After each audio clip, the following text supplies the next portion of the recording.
জয় গৌর, জয় নিতাই।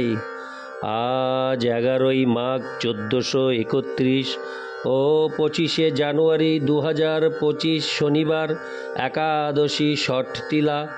আজ আমি চৈতন্য চরিতামৃত পাঠ করছি। আজ আমি পাঠ করছি শ্রী চৈতন্য চরিতামৃতের আদি লীলা 14দশ অধ্যায়, শ্রী চৈতন্য মহাপ্রভুর বাল্য লীলার শ্লোক 38 থেকে 48।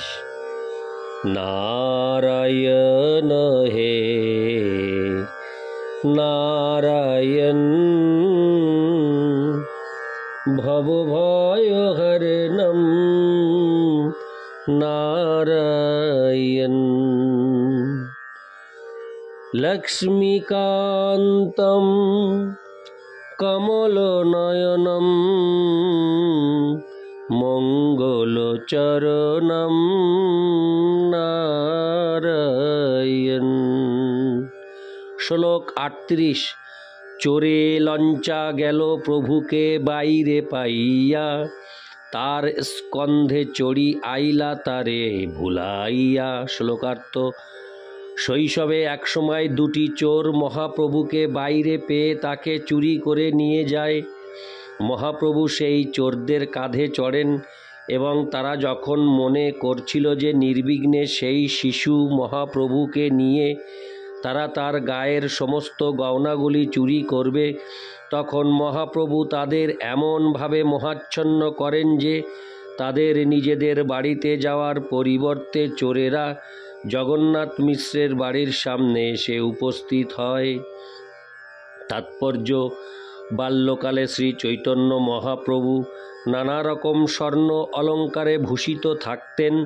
একদিন তিনি যখন বাড়ির বাইরে খেলা করছিলেন, তখন দুটি চোর তার গায়ের গয়নাগুলি চুরি করার লোভে তাকে কাঁধে তুলে নেয় এবং তাকে সন্দেশ খাওয়াবার প্রলোভন দেখিয়ে ভুলিয়ে রাখে। চোর দুটি মনে করেছিল যে তারা শিশুটিকে বনের মধ্যে নিয়ে গিয়ে তাকে মেরে ফেলবে এবং তার গায়ের গয়নাগুলি নিয়ে নেবে। কিন্তু ভগবান তার মায়ার প্রভাবে চোর দুটিকে এমনভাবে মোহাচ্ছন্ন করে ফেলেন যে তারা তাকে বনে নিয়ে যাওয়ার পরিবর্তে তার বাড়ির সামনে এসে উপস্থিত হয়। যখন তারা তার বাড়ির সামনে আসে, তখন তারা অত্যন্ত ভয় পেয়ে যায়, কেননা জগন্নাথ মিশ্রের বাড়ির সকলে এবং প্রতিবেশীরা তখন শিশু নিমাইকে খুঁজছিলেন। চোর দুটি ভাবল যে এখন সেখানে থাকা বিপদজনক, তাই তাদের সম্মুখে শিশুটিকে রেখে তারা পালিয়ে যায়। তখন নিমাইকে গভীরভাবে উদ্বিগ্ন শচীমাতার কাছে নিয়ে যাওয়া হয় এবং তাকে দেখে শচীমাতা আশ্বস্ত হন। শ্রী চৈতন্য ভাগবতের আদিখণ্ডের 3য় অধ্যায়ে এই ঘটনাটি বিস্তারিতভাবে বর্ণনা করা হয়েছে। ইতি শ্লোক 38। শ্লোক 39। ব্যাধি ছলে জগদীশ হিরণ্য সদনে, বিষ্ণু নৈবেদ্য খাইল একাদশী দিনে। শ্লোকার্থ: ব্যাধির ছলে মহাপ্রভু একাদশীর দিনে হিরণ্য ও জগদীশ পণ্ডিতের নিবেদিত বিষ্ণু নৈবেদ্য খেয়েছিলেন। তাৎপর্য: শ্রী চৈতন্য ভাগবতের আদিখণ্ডের 6ষ্ঠ অধ্যায়ে একাদশীর হরেকৃষ্ণ 6ষ্ঠ অধ্যায়ে একাদশীর দিনে মহাপ্রভুর হিরণ্য ও জগদীশ পণ্ডিতের গৃহে নিবেদিত বিষ্ণু নৈবেদ্য গ্রহণ করার কাহিনী বিস্তারিতভাবে বর্ণনা করা হয়েছে। একাদশীর দিনেও শ্রী বিষ্ণুকে অন্নভোগ নিবেদন করা হয়। যদিও একাদশীর দিন ভক্তদের উপবাস করার বিধি রয়েছে, এই উপবাস করার বিধি ভগবানের জন্য নয়। একসময় একাদশীর দিন জগদীশ ও হিরণ্য পণ্ডিতের বাড়িতে শ্রী বিষ্ণুকে নিবেদন করার জন্য বিশেষভাবে ভোগ রান্না করা হচ্ছিল এবং শ্রী চৈতন্য মহাপ্রভু সেই নৈবেদ্য খাবার আশায় তার পিতাকে হিরণ্য জগদীশের বাড়িতে পাঠান।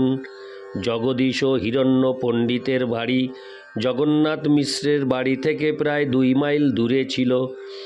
তাই শ্রী চৈতন্য মহাপ্রভুর অনুরোধ অনুসারে জগন্নাথ মিশ্র যখন প্রসাদ নেওয়ার জন্য তাদের বাড়িতে এলেন, তখন তারা অত্যন্ত আশ্চর্যান্বিত হয়েছিলেন। শ্রী বিষ্ণুর জন্য বিশেষ নৈবেদ্য প্রস্তুত হচ্ছে, এই কথা শিশু নিমাই কিভাবে জানল? তারা তখন অনুমান করেছিলেন যে শিশু নিমাইয়ের নিশ্চয়ই অলৌকিক শক্তি রয়েছে। তাই তারা সেই নৈবেদ্য বালকের খাওয়ার জন্য পাঠিয়ে দিলেন। শরীরের পীড়া হয়েছে, বিষ্ণু নৈবেদ্য খেলে সেই পীড়া আরোগ্য হবে। এই ছল করে মহাপ্রভু নৈবেদ্য আনিয়েছিলেন। আনিত সেই নৈবেদ্য তিনি বন্ধুদের খাইয়েছিলেন এবং নিজেও কিছু খেয়েছিলেন। তাতে তার ব্যাধি ভালো হয়ে গিয়েছিল। ইতি শ্লোক 39। হরে কৃষ্ণ। শ্লোক 40। শিশু সব লয়ে পাড়া পড়শির ঘরে, চুরি করি দ্রব্য খায় মারে বালকেরে। শ্লোকার্থ: তার শিশু সাথীদের নিয়ে তিনি প্রতিবেশীদের ঘরে গিয়ে খাবার চুরি করে খেতেন। কখনো কখনো অন্য বালকদের সঙ্গে ঝগড়া হলে তিনি তাদের মারতেন। ইতি শ্লোক 40। শ্লোক 41।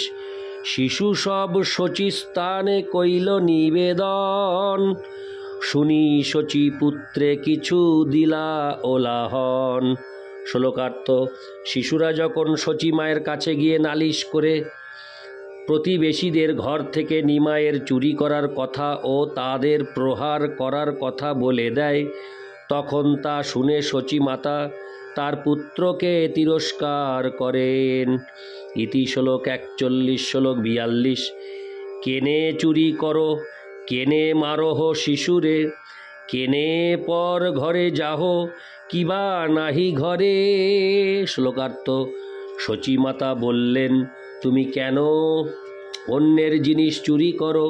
তুমি কেন অন্য বালকদের মারো? তুমি কেন অন্যের বাড়ি যাও? তোমার নিজের ঘরে কিসের অভাব?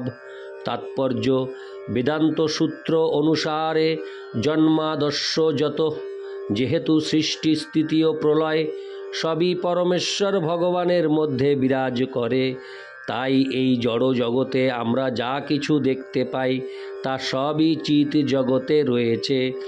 শ্রী চৈতন্য মহাপ্রভু হচ্ছেন পরমেশ্বর ভগবান শ্রীকৃষ্ণ স্বয়ং। তাহলে তিনি কেন চুরি করেছেন এবং বালকদের সঙ্গে মারামারি করেছেন? তার এই চুরি চোরের চুরি করার মতো নয়। হরে কৃষ্ণ। তার এই চুরি চোরের চুরি করার মতো নয়, অথবা তার এই মারামারি শত্রুতা প্রসূত নয়, তা প্রীতিপূর্ণ বন্ধুভাবাপন্ন। তিনি চুরি করেছেন একটি শিশুর মতো। তার এই চুরি অভাববশত নয়, তা স্বাভাবিক প্রবণতা প্রসূত। এই জড় জগতে কোনো শিশু শত্রুতা বা অসৎ বাসনার বশবর্তী না হয়েও প্রতিবেশীদের ঘরে গিয়ে চুরি করে এবং কখনো কখনো তারা যুদ্ধ করে। কৃষ্ণও তার শৈশবে অন্য শিশুদের মতো এই রকম আচরণ করেছেন। চিৎ জগতে চুরি করার প্রবণতা অথবা লড়াই করার প্রবণতা না থাকলে এই জড়জগতে তার প্রকাশ হতে পারত না। জড়জগৎ ও চিৎ জগতের মধ্যে পার্থক্য হচ্ছে যে চিৎ জগতে বন্ধুত্ব ও প্রীতি সহকারে চুরি করা হয় এবং লড়াই করা হয়, কিন্তু এই জগতে শত্রুতা ও মাৎসর্যতার ফলে চুরি ও লড়াই হয়। তাই আমাদের বুঝতে হবে যে চিৎ জগতেও এই সমস্ত কার্যকলাপ রয়েছে, কিন্তু সেখানে কোনো রকম বিরূপ ভাব নেই। কিন্তু এই জড় জগতের সমস্ত কার্যকলাপ দুর্দশায় পূর্ণ। ইতি শ্লোক 42। শ্লোক 43। শুনি ক্রুদ্ধ হঞ্চা প্রভু ঘর ভিতর যাঞ্চা, ঘরে যত ভাণ্ড ছিল ফেলিল ভাঙ্গিয়া। শ্লোকার্থ এভাবেই মাতা কর্তৃক তিরস্কৃত হয়ে ক্ষুদ্র নিমাই ঘরের ভিতরে গিয়ে সমস্ত ভাণ্ড ভেঙে ফেলেছিলেন। ইতি শ্লোক 43। শ্লোক 44। তবে শচী কোলে করি করাইল সন্তোষ, লজ্জিত হইলা প্রভু জানি নিজ দোষ। শ্লোকার্থ তখন শচীমাতা তার ছেলেকে কোলে তুলে নিয়ে তাকে শান্ত করেন এবং মহাপ্রভু তখন নিজের ভুল বুঝতে পেরে অত্যন্ত লজ্জিত হয়েছিলেন। তাৎপর্য: শ্রীচৈতন্য মহাপ্রভুর বালক সুলভ চপলতার কথা চৈতন্য ভাগবতের আদি খণ্ডের 3য় অধ্যায়ে সুন্দরভাবে বর্ণিত হয়েছে এবং সেখানে বলা হয়েছে যে শিশু নিমাই পাড়াপড়শিদের ঘর থেকে নানা রকম খাদ্যদ্রব্য চুরি করতেন। কারো বাড়ি থেকে দুধ চুরি করে তিনি তা পান করতেন, আবার কারো বাড়ি থেকে অন্ন চুরি করে খেতেন, কারো বাড়িতে রন্ধনের পাত্র ভেঙে ফেলতেন এবং কারো বাড়িতে ছোট শিশুকে চিমটি কেটে কাঁদাতেন। এক সময় একজন প্রতিবেশী শচীমাতার কাছে এসে অভিযোগ করেন, তোমার নিমাই আমার ছোট শিশুর কানে জল ঢেলে দিয়ে তাকে কাঁদিয়েছে। ইতি শ্লোক 44। শ্লোক 45। কভু মৃদু হস্তে কইল মাতাকে তাড়ন, মাতাকে মূর্ছিতা দেখি করয়ে ক্রন্দন। শ্লোকার্থ এক সময় শিশু নিমাই মৃদু হস্তে তার মাকে আঘাত করেন এবং শচীমাতা তখন মূর্ছিত হবার ভান করেন। তা দেখে মহাপ্রভু কাঁদতে শুরু করেন। ইতি শ্লোক 45। শ্লোক 46। নারীগণ কহে নারিকেল দেহ আনি, তবে সুস্থ হইবেন তোমার জননী। শ্লোকার্থ তখন প্রতিবেশী রমণীরা তাকে বললেন, তুমি যদি একটি নারকেল নিয়ে আসো তাহলে তোমার মা সুস্থ হবেন। ইতি শ্লোক 46। শ্লোক 47। বাহিরে যাঞ্চা আনিলেন 2 নারিকেল, দেখিয়া অপূর্ব হইল বিস্মিত সকল। শ্লোকার্থ তিনি তৎক্ষণাৎ বাড়ির বাইরে গিয়ে 2টি নারকেল নিয়ে এলেন। সেই অপূর্ব কার্য দেখে সকলে অত্যন্ত বিস্মিত হলেন। ইতি শ্লোক 47। শ্লোক 48।